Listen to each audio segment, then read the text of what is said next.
God's love. You all can hear me clearly? Now suppose I don't take the mic and just whisper. You can hear me? No, isn't it?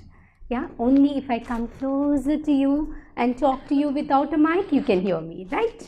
Yeah, and that is what God is telling each one of us.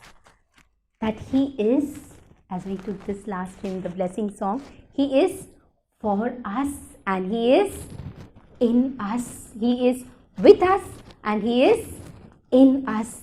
Isn't it a privilege as baptized Catholics that God chose us to be His tabernacle? You know, when I reflect on this, I feel so honored and privileged that God is not only with me, not only around me, He is in me. So it's so important for all of us to know the power of His love. It's so powerful, it's so beautiful that He chose to be residing in us. That's why the book of Isaiah says, no, there's a voice that tells you to go to the right or go to the left. So we have somebody who is constantly with us and in us. And to experience this, we need to know the power of His love. Otherwise, I remember when I was not a Catholic, when I didn't know Christ, for me, God was somebody who was there, somewhere on top, okay, watching over me and waiting to see when I do something wrong, when I make a mistake, and He will punish me and He'll give me good. That was the idea of God in my heart. But when I became a Catholic, when I came to know the love of Christ, I realized He's someone who loves me, someone who died for me.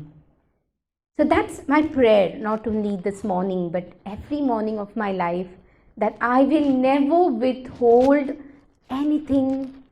Whatever I can give to the Lord, I will give Him, because He has given His life for me. He did not withhold anything from me, right? Never. You know, even that beautiful passage where we see Mary putting the most expensive perfume at the feet of Jesus. That time Christ is not even died, correct? She had no idea. But she still could experience the power of God's love. That's why she put the entire perfume, all that she had, the precious thing that everybody felt, the most precious thing, she gave it to the Lord. But today we all know, as Anastasia rightly said, we are Easter people, correct? We know what Christ has done for us. So how much more do we need to give Christ? But we will be able to give ourselves entirely to Christ only when we know the power of God's love. And this is exactly I have experienced in the last 23 years.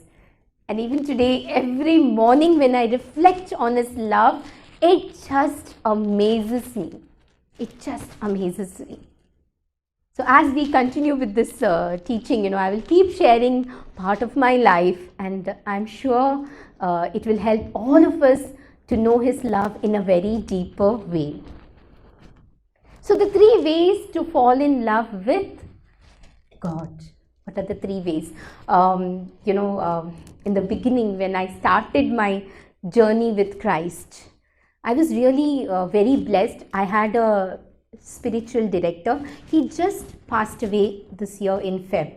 His name was Father Philip Tarasa. So he really helped me with my confession, with my counseling, and I really had somebody to share what I'm feeling, because this was the first time I could experience the Lord speaking to me. This was the first time I could get overwhelmed with His love. When I got converted, when I became a Catholic, what was there in my mind? Let me honestly tell you. I was the eldest child in my family, and my husband was the only son of a Catholic family. So my mother-in-law said, no, see, if you have to get married, then you have to be baptized so that you follow the same faith. And I said, okay, fine. Because I was a very stubborn person, For me, it was like, I wanted something means I want it and I will do anything for it. So it really didn't matter. So to be honest, I'll tell you, I became a Catholic just to get married. Yeah. And we didn't want to have, get married without the blessings of our parents. So we were very clear that, even though we really had to wait for 5 long years before, both the parties agreed. And we had a fantastic marriage. So that was my state of mind when I became a Catholic. So it was not because I loved Christ or because I knew anything about the Lord. I had not even gone to the church. So you can imagine, if God can work something like this in my life, how much more can He do for each one of you? Yeah, God knows our heart perfectly. So as I continued with my journey, as I allowed the Lord to build me, to use me for His purpose, I was also blessed with a very good spiritual director. And he told me during one of the sessions that, I want you to write down 3 things that you would do practically daily so that you continue to walk with Christ. See, this initially you get baptized, you just start falling in love with Christ, and then you get into the world and everything just fizzles off one day, We all go through our ups and downs. But I didn't want to go through that. I wanted to walk with Him. I wanted Him to use me for His purpose. And I wanted everyone to know what Jesus did in my life. So for that, I have to ensure that, every day I allow Him to love me. I allow Him to build me. And I allow Him to use me for His purpose. Sometimes I have to allow Him to push me out of my comfort zone, like I have come today, correct? And he told me, write 3 things that you would do every day, practical things. So, I was just a baby in Christ, right? Though I was 28, 29 that day, but I was baby in Christ. So, the first thing I messaged him was, every day morning I will say, good morning, Jesus, and I will take a hug from Jesus. And I still do it, okay? It's been 23 years. First thing I say, good morning, Jesus, come give me a hug. Okay, and I really experienced the Lord hugging me. That charges me. The second thing I said, I will avail of all the sacraments. That is mainly Eucharist and the confession. Ask me who's coming from the other faith, the value and the pleasure of going for a confession. It just sets you free. There are so many of my near and dear ones whom I know, they have no idea whether their sins are forgiven or not. And all their life they are living with that burden. Whereas we have something called the sacrament of reconciliation. We have something called the Eucharist, which charges us daily.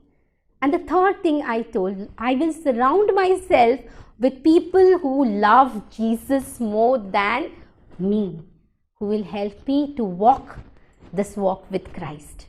3 things. And the Lord answered all these 3 things. Every day morning, He reminds me that I have to wish Him good morning and take a hug. Every day He takes me to the Eucharist and He takes me to the sacrament of confession as often as He would want me to go.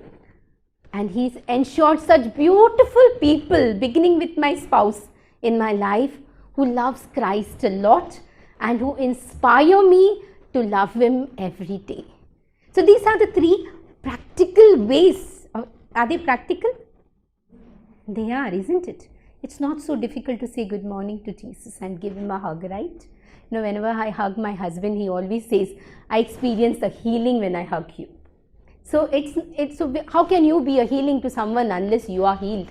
And who better person to hug first than Jesus Himself, isn't it? Is it difficult to go for Mass daily? I don't think so. It is possible if we have a desire, if it's practical. Yes, it will take you. Is it difficult to go for confession as often as we can? It's not difficult. And is it difficult to be with people who love Jesus more than us, so that they keep inspiring us to have a closer walk with Him? It's all, I thought, very practical it was. And it really helped me to grow in love with Christ. Now, these are the 3 ways we can fall in love with God. The first is to be present to be God in prayer. When I am with Jesus, I am with Jesus. Nobody else. Even here, when we are sitting and listening to the word, our mind can go everywhere. I am very happy that you all are listening, okay? But only you know, and the Lord knows where your mind is, correct? So when I am present with God, I have to be present in prayer with Him. Second is, we need to get familiar with the person of Jesus. I may know a lot. You know, when I began my journey, I had this desire to know more about the word, to study the word. So I had asked my spiritual director, can I go and study the word in the seminary? I had asked Anastasia also to pray whether I can go. She said, okay, we'll pray about it. And I really thought, when I will tell my spiritual director that I want to go and study in the seminary, he'll say, very good, go. But I was very surprised when he said, why you want to do it? And I was not prepared for that answer, okay? So when you're not prepared, you say what is there in your heart, right? You're not prepared. So I said, because I want to know more. I want to study the word and I want to increase my knowledge. He said, then you don't study. Then you don't study. You pray, fast, and ask the Lord why He wants you to study the word. So it took me 5 years of prayer and fasting before I could go to the seminary to study. And he asked me to just write, why am I studying His word? I said, I will go and share the good news to whoever wants to listen to me. Even if there is one person who wants to know the story of Jesus, I will share.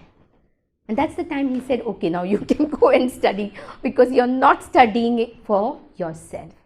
And he said, how much of a head knowledge you have, if you don't know who is Christ, who is the person of Christ, if you cannot minister with your heart, it's only head knowledge. People can get head knowledge from anywhere.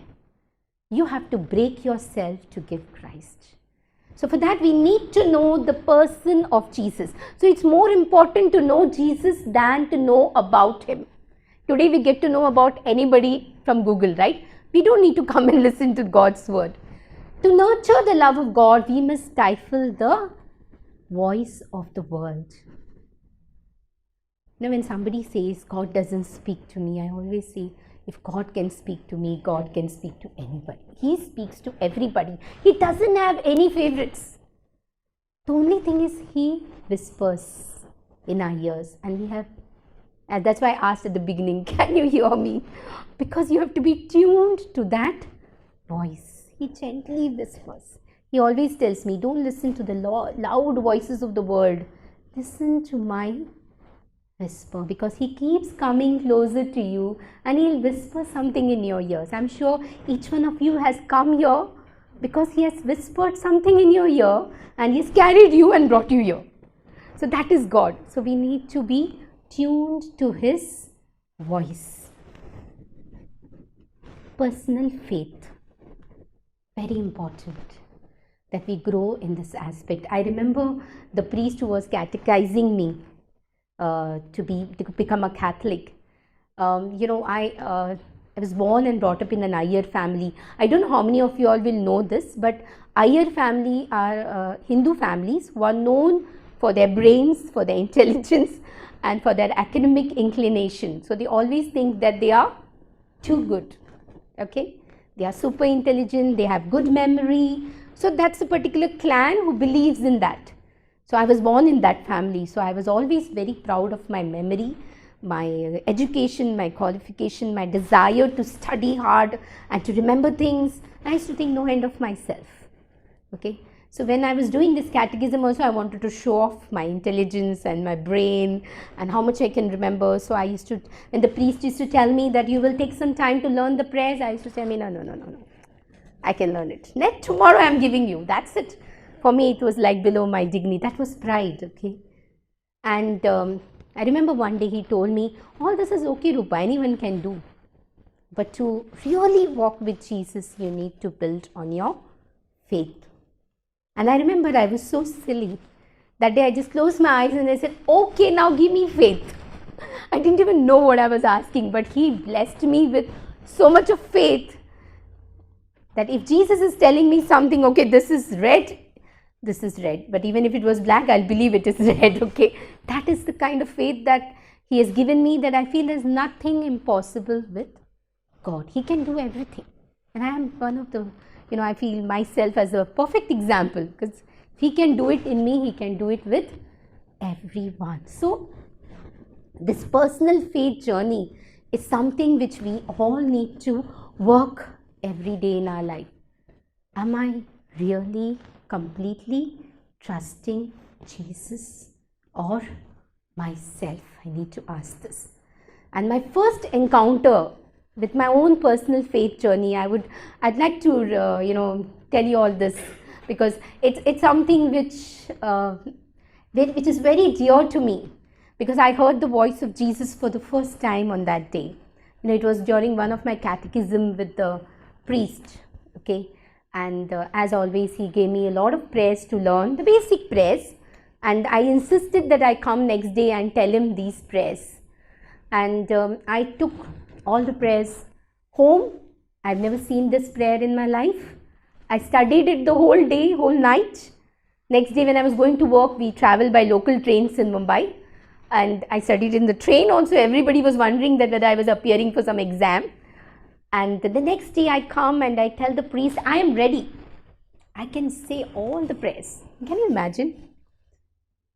I said the I believe, the Our Father, the Hail Mary, the Memorare, everything in one go.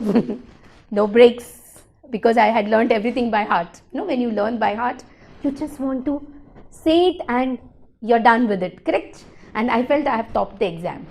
I'm done with it. The priest just looks at me and says, they are prayers, my dear. And I didn't see any faith when you said the prayers. I just looked at him. Okay, I thought he should be happy that I learnt all this. He's not happy. Then he just said, my husband used to come from every class of mine, because I was a very proud and arrogant person. He was super scared that I might just say something and spoil everything. So he used to come there to sit and keep a watch on me, that I keep quiet.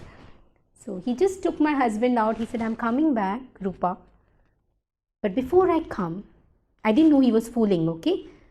I want you to be ready with the Our Father prayer in reverse. So I just looked at my husband and said, 5 years I dated you. You never told me you guys pray in reverse also. Look at my pride. I couldn't even sense that he was joking. So much of pride. I would have been prepared, because I felt there's nothing that I cannot prepare. And this is the most important exam of my life. And he just took my husband and he went out. And there I was alone with the Lord for the first time. I spoke to him. I just said, Lord Jesus, I've never been in this situation. I've never given an exam when I'm not prepared. And never a question has come when I don't know the answer. You have to help me. And the priest comes in with my husband and he's just smiling. Still I couldn't make out that he was joking. And he said, okay, Rupa, you're ready. And I said, yes, I'm ready. Because it was below my dignity to say no. I was sweating from inside out. And I said the prayer in reverse. So don't focus that I said the prayer in reverse. Focus on what Jesus did. It was entirely His work. And if He could do that, someone like me, to build my faith in Him, how much more He would do for each one of you who's born in this faith. We just need to trust Him. We just need to trust in Him. Just like that woman who was bleeding for years touched the hem of the garment of Jesus, and only she got the healing, right? Because there were so many. Why the others didn't come and say that I'm healed? Why Jesus didn't experience the power leaving from His body when the others touched Him? It was crowded. People were falling over Jesus, isn't it? But only when she touched, He experienced the power leaving Him. And that is the touch we all need to have. When we come for the Eucharist, when we come for sessions like this, we have to allow Jesus to touch us. And we need to touch Him, that He should experience that the power has left Him. And that is personal faith all about. So the two aspects of power of God's love. First, it is built on the person of God. Our God is a God of relationship, God of love. He calls us we are His children. What a privilege and honor. We are not his slaves. We are his children. And the second is, it teaches us to be patient. We are blessed with two beautiful daughters. The elder one will finish her MBBS this December. She will be a doctor. Please pray for her. And the younger one is in Canada, almost finishing her double major in Canada this May. And in their journey, I have learned one thing is to be patient. And I always tell them, if I didn't have Jesus, I would have been a different mother. But because I have Jesus, I can see what you can't see. I can see things happening. When my daughter, elder one, finished the 12th standard, it took her 9 months to get an admission in a MBBS college institute. It took a long time. Friends with her all got it. She actually told, Mama, God doesn't want me to become a doctor, I think. I'll think of another thing. I said, no, be patient. What God has kept for you, nobody can touch it. You will get it. And she said, only you're saying that. I said, Mama and Papa both feel, if it is God's plan, it will happen. Just be patient. God always works. And today, she always tells whenever she comes on a break, thank God I pursued. I'm just enjoying it. So praise God. So he teaches us to be patient because we trust in him. So there are all the seasons of our life, right? Sometimes it is triumph. Everything is perfect in our life, correct? We all go through this, right? Our children are well settled, our marriage is good, our job is good, finances are good, health is good. We are happy. God gives all of us these days, right? So there's triumph, then there are trial days when one challenge after the other comes, right? Somebody is sick, like I had personally a year, December 2016, when my father-in-law had a last stage of cancer. My young brother-in-law, who was just 40-year-old, my younger sister's husband, he had cancer. Same year, 2 cancer patients, last stages, and I lost both of them in the same year. 2 deaths in the family, 2 people whom I loved a lot went to Jesus, and it was not easy. It was really not easy. But I would say it was a time when my faith went to another level. I remember the day when I went to when my brother-in-law's reports came, and he has 2 young children. This is now 5-6 years ago, and I was very, really tired and shattered because I was juggling between 2 hospitals, taking care of my father-in-law, then trying to help out my sister as well, and it was very painful that day. I went to the Blessed Sacrament and I was just crying. Just tears were just rolling from my eyes, and I was saying, God, please do something. I was literally praying for a miracle. And I had always experienced, a great favor. Whenever I used to pray, I used to see things happening, okay? And here I could experience the silence of God. And that was very uncomfortable for me. That was the first time I could feel that, is he listening to me? That kind of a feeling I felt, because I was very desperate. After some time, I just heard one voice. He said, why you think, my sister's name is Sangeeta, I won't take care of Sangeeta and her kids? And that's the time I realized he's going to take him away. He's going to take my brother-in-law away. And he wants me to believe that he will still take care, will be complete in charge with my sister and her kids. She was not working. She was a homemaker because her husband was doing very well. And I was wondering, how will she manage? Of course, she was qualified, but to get a job after a 15 years break, there has to be a miracle. And today when I look back, God has taken care of her so beautifully. Gave her the best. He's a teacher in the best of the school, without any experience, without any qualification to be a teacher. That only Jesus can do, right? So that is what I have experienced in my trial days, that a closer walk with Christ. He never lets you down. And so whether it's a triumph, a typical day where nothing major is happening in our life, it's normal, going in the morning, coming in the night, back home. But still, in all these days, one thing that is constant is his love for us.